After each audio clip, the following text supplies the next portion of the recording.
On the agenda tonight, we're going back to 1991. We're going to be taking a look at Whitney Houston, and she's going to be performing the Star-Spangled Banner.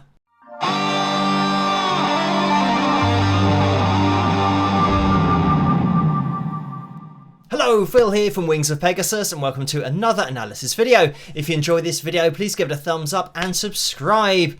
So recently on the channel we had a look at Ingrid Andress's version of the Star-Spangled Banner, and in that particular performance she admitted herself afterwards that she'd had a lot to drink beforehand, and we went through a few things from that particular performance, and a lot of people referenced this particular performance and asked that I have a look at it.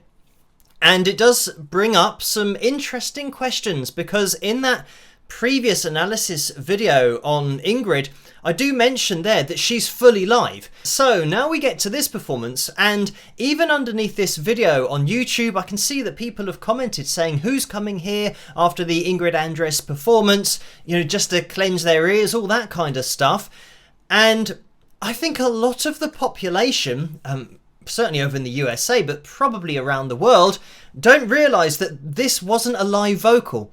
So it's interesting that people obviously say negative things about Ingrid's performance, but she was actually singing, and Whitney Houston's version was recorded a week in advance in the studio, and then she mimed along to it. And the orchestra, by the way, are miming as well. They're not actually playing. Well, they are playing, but there are no live mics in this setup. A few people have said that yes, there were live mics and she was singing and the orchestra were playing, but you just couldn't hear it. Another person would say no, there weren't any mics at all and it was all purely mimed. Another person would say that there was a recorded vocal and a live vocal, and you hear a combination of those two. So we're going to jump into this, and I'm going to point out a few things. This isn't going to be a vocal analysis video as we would normally do with the pitch monitoring software, because it's a pre-recorded vocal. All we're here to do is point out what was actually going on out of those possible options that I've just listed. So if you haven't seen this performance, click on the link in the description below. That will take you through to this video so that you can watch it as many times as you like, because I'm going to be jumping in quite a lot. Let's jump into it and see what we can see.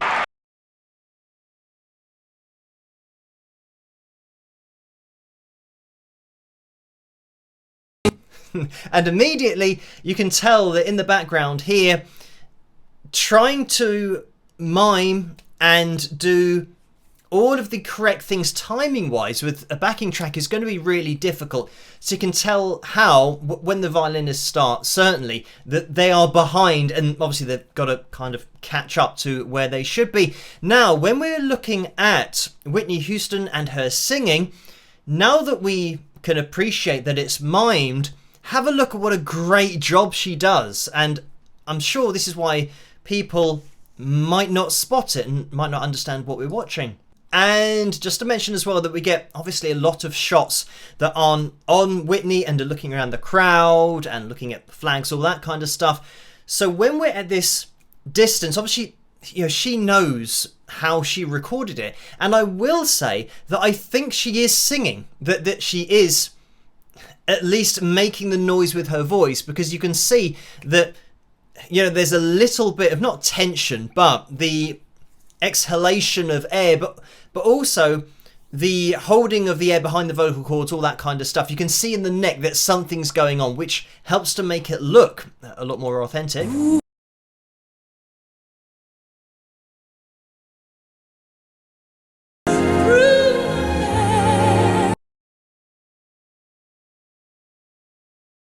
And another really important point to bring up is this was pre-pitch correction, auto-tune, all that kind of stuff.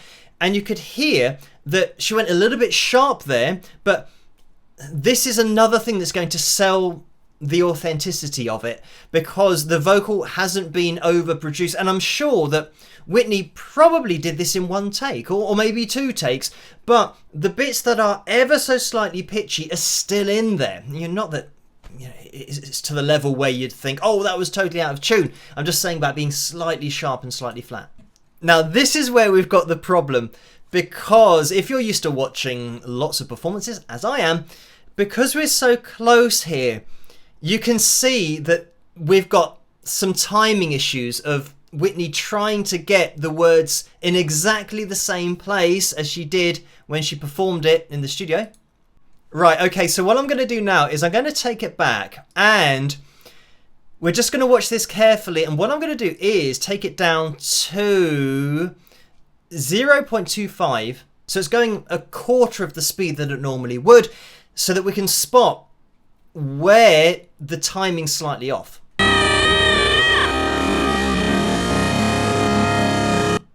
So she's already said the, but we can't hear it yet. So obviously we're watching it very slowly so that you can see this indiscrepancy from what we're actually hearing to what we're seeing.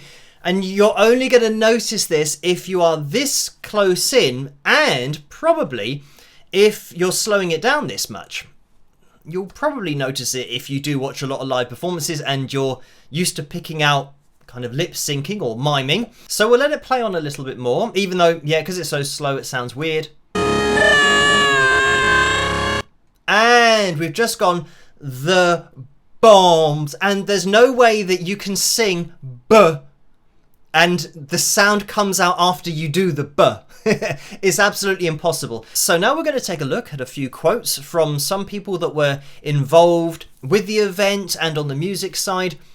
And whenever something like this comes to light and people realise that there's been a mimed performance, or in the more modern day, you know, a pitch corrected vocal, auto-tuned, all of this kind of stuff that might devalue a performance, there always seems to be an excuse that comes out, and rather than them just saying, oh yes, it was a pre-recorded performance. So the first one we'll look at is Bob Best, an NFL pre-game entertainment official, and he said, "We felt there were too many risks to do it live."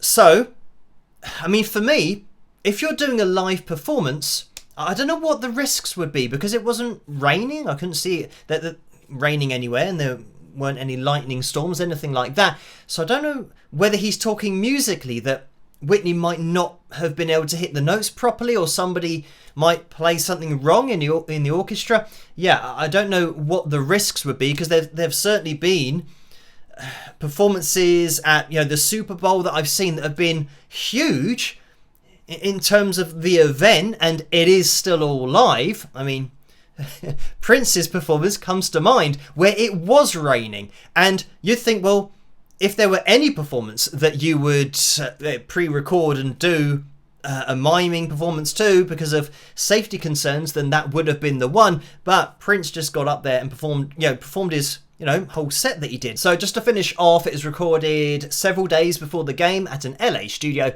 and Mary Jo Malone since wrote, "It was the Memorex. The singing and music you heard were pre-recorded."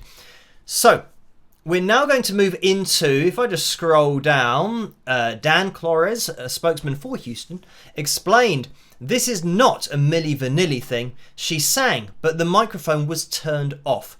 It was a technical decision, partially based on the noise factor. This is standard procedure at these events." In 2001, oh, that's the end of the quote. In 2001, Catherine Holm McManus, former executive director of the orchestra, told the St. Petersburg Times that everyone was playing and Whitney was singing, but there were no live microphones. So it's now gone from pre-recording something because Whitney wouldn't be able to sing to now she was singing and everybody was playing in the orchestra, but we just couldn't hear it. Going down, we now have Super Bowl engineer Larry Estrin told USA Today in 1991 that TV viewers actually heard the studio version of the song, plus her live voice, plus the audience reaction. He said she sang the melody and words the same way as the studio version, but she sang her heart out. So now we've got this third account, which states that she did sing and the audience, i.e. us, are hearing the pre-recorded version but her actual live vocal as well, as if it's happening at the same time. But we've just shown and we've just seen that if we were hearing Whitney's voice, why didn't we hear the words come out when she'd completed them? There was silence. And then the backing track vocal then gave us the sound. So I think this, Larry, and this is all part of, I think, people trying to make up an excuse as to saying, you know, when we had that quote before and said it's not a Milli Vanilli thing, she was singing and they were playing, but there were no microphones turned on. But I could say that, well, my mate Bob thinks he can sing, so he can come in front of the microphone and he can sing, but the microphone's not on. You're going to hear a pre-recorded vocal that he's done in the studio, you know, with auto-tune and pitch correction. So you're not going to hear what he's saying, or singing. But it's not a Milli Vanilli thing because he did actually sing it. But when we don't know how good or bad he is. Obviously with Whitney Houston, we know that she's very, very good. But to say that, oh, it wasn't a pretending thing, it was just her performing, but nothing was on. So, and I know that Milli Vanilli were other vocalists that did the vocals, but again, it's this trying to make it more acceptable or saying why it happened. So anyway, these last accounts that we've heard are basically disproving that theory or the reason given previously that it was going to use a backing track because she couldn't sing. Whereas we've just heard that, well, she did sing. It's just that the microphones weren't on. And then this last quote said she did sing and we're hearing her studio vocal and her voice at the same time. But that's not true at all. So now we have an interesting quote from Mary Jo Malone, because she said, "This was the nation's most precious piece of music sung by one of its best performers at a most precarious time. If we were going to make such a deal of the moment for the troops in Saudi Arabia, we should have heard the real thing, or at least we should have been told that we weren't." So I think a lot of people agree with this, that if it was going to be a mimed performance, at least let people know, because even now people are going back to this performance thinking that it was genuine, but we know that it wasn't. So we have another point of view, which is just as interesting, from Jimmy Jam in a 2004 interview with the Associated Press. He said, "Whitney, when she did the national anthem, which was the greatest national anthem that we ever heard, what we heard over the air was pre-recorded. The reason it was pre-recorded was that was a moment that no one wanted any mistakes. They didn't want any feedback. They didn't want any technical difficulties. And it was great." Let's just backtrack to Ingrid's version. Well, you could say the same for that, but Ingrid did perform it live. I mean, anybody could say that about any performance ever. That, well, we don't want to make any mistakes, so let's pre-record everything for the rest of time and just pretend that we're doing it. And I don't think that's how music should work, and certainly the art of music and the artistry of being a musician, a singer, a performer. I think that doing it live and genuinely doing something for your fans and putting out a great performance, the reason it's great is because it is live and that it is a moment in time that that person is giving you that vocal performance at that very second. Well, again, it's totally subjective. To some people, they won't care. To other people, they will feel like, well, if that's mimed, how can we ever have a go at somebody who's actually genuinely doing it? Because at least they are doing it. Again, this is something that you guys can discuss in the comment section. Should viewers be told that what we're looking at isn't live?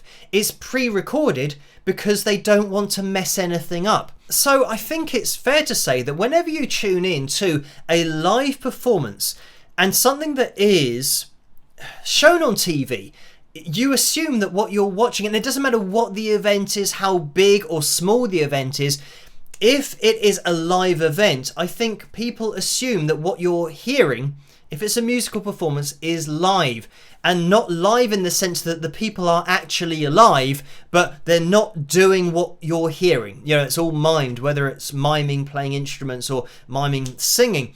I think people assume that it is real. So anyway, an interesting one for tonight, because it is a hot topic for discussion about live and pre-recorded and what's okay and what's not okay. It's also really interesting for me to see in the comment section of that video how many people don't realise what they're watching. I've mentioned that in plenty of recent videos, how people don't know what they're watching, and we can now track this as far back as 1991, where we're not even talking about pitch correction or auto-tune. We're talking about a pre-recorded vocal that everyone has thought was live, but yeah, unfortunately it wasn't. Thank you guys for asking me to take a look at this performance, having looked at that previous performance in the analysis video that we did recently. As always, let me know what you guys think in the comment section below. Keep those suggestions and requests coming for future analysis videos. If you did enjoy this video, please give it a thumbs up and subscribe, and I'll catch you guys at the next one. Rock!